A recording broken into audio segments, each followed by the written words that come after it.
Bonjour à tous et bienvenue dans ce nouveau Trading Analyse.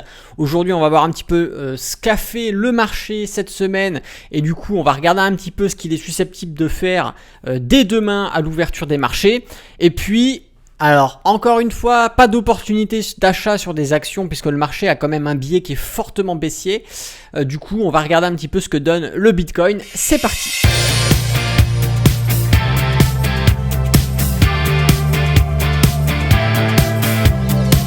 Bonjour à tous, c'est Alexandre, le trader indépendant, et dans cette vidéo on va regarder ce qu'a fait le marché, comme je vous l'ai dit, ce qu'il va faire demain, ce qu'il est susceptible de faire. Et on va regarder un petit peu où est-ce qu'on en est avec le Bitcoin. Voilà, c'est le Trading Analyse du dimanche 13 mars. Et on commence tout de suite avec le CAC 40. Le CAC 40, magnifique. On va avoir tout simplement touché et même bien passé le niveau des 6000 que l'on a ici, hop, le niveau des 6000 et on le voit ici proprement. Qu'est-ce qu'a fait le marché? On a fait, on a surpassé cette zone de support avant de revenir et de rebondir. Alors on a une correction, par contre on a une correction, mais c'est attention à prendre avec des pincettes. Je vais vous dire pourquoi.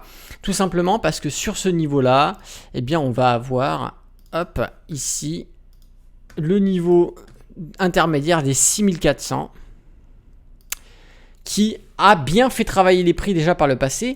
Résistance ici, support. Et là actuellement ce qui se passe, c'est qu'on a tout simplement ici possibilité d'avoir un blocage et un range entre ces deux niveaux. Le niveau de support des 6000, le niveau de résistance des 6400. Pourquoi ? Tout simplement parce qu'on le voit ici sur la réaction de nos bougies.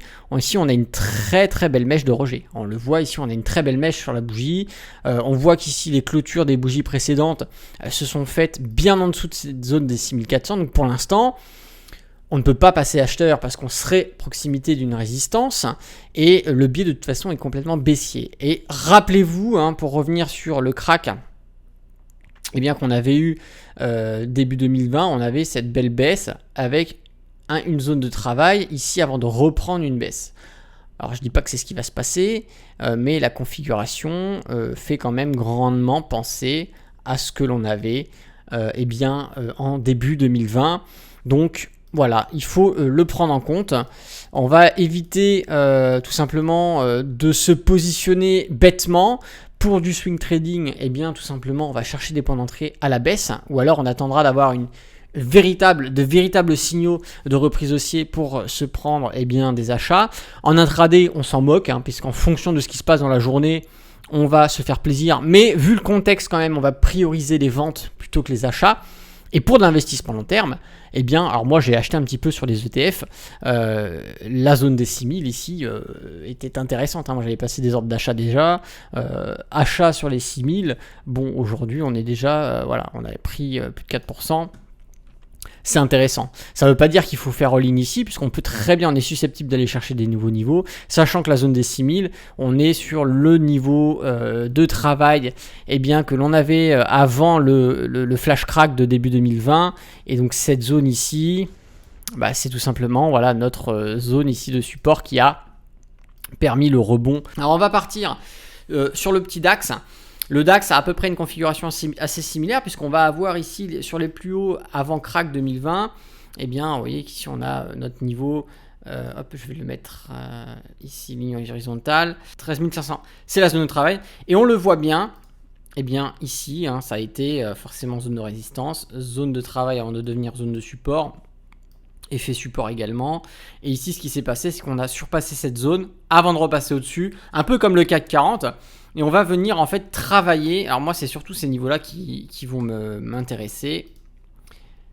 Hop, c'est le chiffre des 14 000 et celui des 13 000.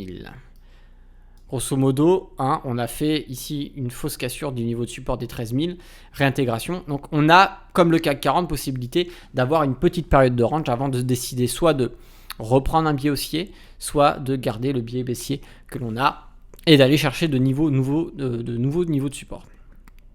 Sur le Nasdaq, c'est assez différent puisque le niveau avant crack, début d'année, on est sur ces niveaux-là.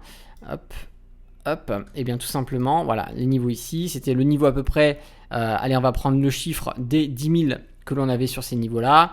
On voit bien qu'ici on a travaillé sur ces niveaux. On n'est pas du tout revenu ici. Hein. Rappelez-vous que le Nasdaq a été un des indices qui a le plus profité eh bien, des petites tensions qu'on pouvait avoir sur les marchés durant ces 2 ans, puisque forcément les valeurs tech, les valeurs internet sont assez protégées des fermetures de frontières, etc. qu'on a eu, même si c'était des fermetures abusives, complètement disproportionnées. Mais le fait d'être numérisé sur internet a permis d'être protégé et de conserver de la clientèle, et même parfois d'absorber de la clientèle qui ne pouvait plus aller dans des boutiques physiques, et donc ce qui se reportait sur des boutiques numériques, des prestations de services, etc. Donc effectivement, le Nasdaq a bien profité. Cependant, bien profité, au bout d'un moment, forcément, les hausses ne sont jamais continues. Il y a toujours des périodes de correction. Et bien ici, le Nasdaq a enclenché grosso modo depuis la période de janvier 2022, un début de baisse. Avec ici, rappelez-vous, on avait un sommet, on avait un affaissement du RSI, et plouf, on a plongé. Ce qui s'est passé, tout simplement, on a approché les 13 000. Alors je vais vous mettre, pareil, la petite ligne qui va bien sur les 13 000. Hop là. Et ce qui s'est passé, c'est qu'à l'approche, alors on le voit bien sur cette grande bougie, à l'approche ici, forcément énormément d'ordres d'achat.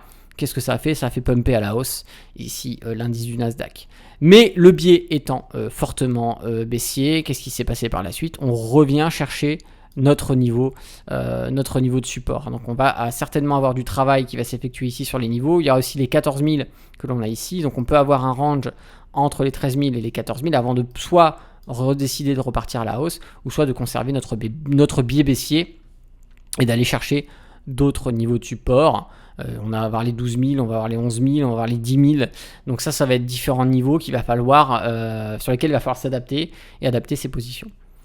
En tout cas, plus on va chercher des niveaux de support, plus on vient trouver des zones qui sont intéressantes pour commencer à placer du capital sur de l'investissement à long terme. En swing trading, on cherchera des points d'entrée à la vente pour conserver le mouvement qui est quand même majoritairement baissier. Et en intraday, encore une fois, on s'en fout, que ça monte, que ça baisse, on s'adapte sur les différentes temporalités. Sur le Dow Jones, tout simplement, le Dow Jones, regardez ce qui s'est passé. On avait ici les derniers plus hauts avant le flash crack de début 2020, avec ici le prix des 3000. Hop là. Tout simplement, on n'est pas venu comme sur le CAC 40 ou le DAX se reposer sur ce niveau-là. On est encore bien au-dessus. Tout simplement, on est sur ce niveau on a travaillé sur ce niveau qui était support, d'accord. Avant de travailler ici, on est passé, on teste ça en résistance, mais on repasse, on est en pleine zone de travail sur ce bordel. Et ce qu'on remarque quand même sur les bougies, c'est qu'on a ici de belles mèches de rejet sur les résistances, notamment sur la dernière cotation. Ça peut effectivement être encourageant pour aller chercher, pourquoi pas, le niveau des 31 000 qu'on va avoir.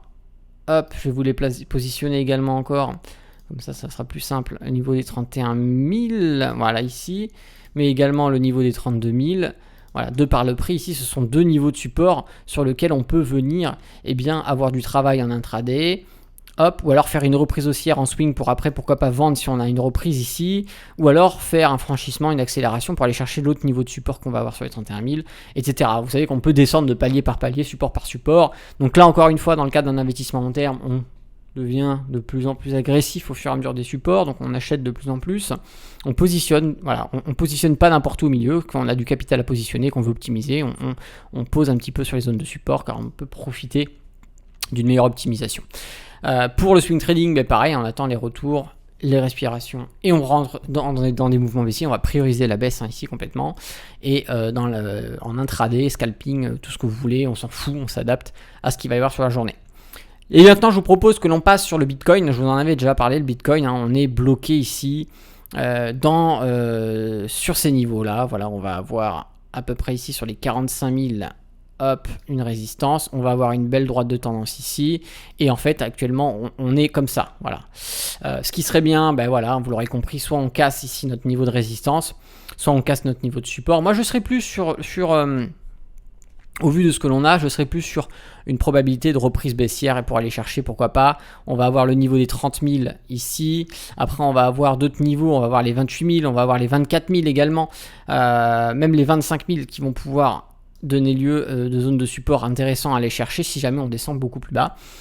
Ce sont des scénarios à conserver en tête, mais en tout cas, effectivement, ici sur le Bitcoin, on est clairement encore baissier, même si on a une petite zone de range sur lequel, comme je vous l'ai dit tout à l'heure, on est en train de faire du surplace. On a du mal à repasser au-dessus. Concrètement, à chaque fois qu'on passe un peu au-dessus des 40 000 en ce moment, on a de très belles journées baissières qui viennent nous refaire passer en dessous des 40 000 $. Et on stagne à peu près là depuis quelques temps, beaucoup quand même, autour des 39 000, 38 000 $. Tout simplement, voilà, il faut qu'on casse cette configuration technique pour nous assurer de nouveau un mouvement, que ça soit haussier ou baissier. C'est sûr que ceux qui espèrent reprendre, voilà, ils espéreront un mouvement baissier. Et ceux qui, comme moi, veulent des nouveaux niveaux de support beaucoup plus intéressants pour positionner du capital un peu plus de façon agressive et effectuer des achats, par exemple, sur le niveau ici des 28 000, par exemple, ça peut être intéressant, mais effectivement, ça permettrait de pumper un peu plus sur les reprises haussières. Voilà, écoutez, je vous remercie en tout cas d'avoir regardé ce trading analyse jusqu'au bout. Si vous n'êtes pas abonné à la chaîne YouTube, n'oubliez pas, abonnez-vous, mettez un petit pouce, c'est important, abonnez-vous, activez la cloche, et puis n'hésitez pas à laisser un petit commentaire, c'est toujours intéressant. Voilà, c'est le petit trading analyse du week-end, on regarde un petit peu ce qu'a fait le marché, où est-ce qu'on en est au niveau de la tendance psychologique. On voit quand même qu'on est majoritairement baissier sur les indices, on est baissier sur la crypto, on est quand même baissier également sur pas mal d'actions. Tout simplement, c'est 2 années de rebond et de mouvement haussier pratiquement sans interruption, mais au bout d'un moment, on a forcément des gens qui veulent prendre des bénéfices. On a peut-être un contexte fondamental qui incite les gens à clôturer plus facilement leur position, à récupérer pareil une partie de leur capital pour le déplacer ailleurs, enfin plutôt sur de l'immobilier ou autre. Et donc ça se ressent sur les mouvements des marchés. C'est des choses qu'il faut prendre en compte, c'est comme ça fonctionne. Maintenant le trading, l'investissement en bourse, encore une fois, dans les deux cas c'est de la patience qu'il faut.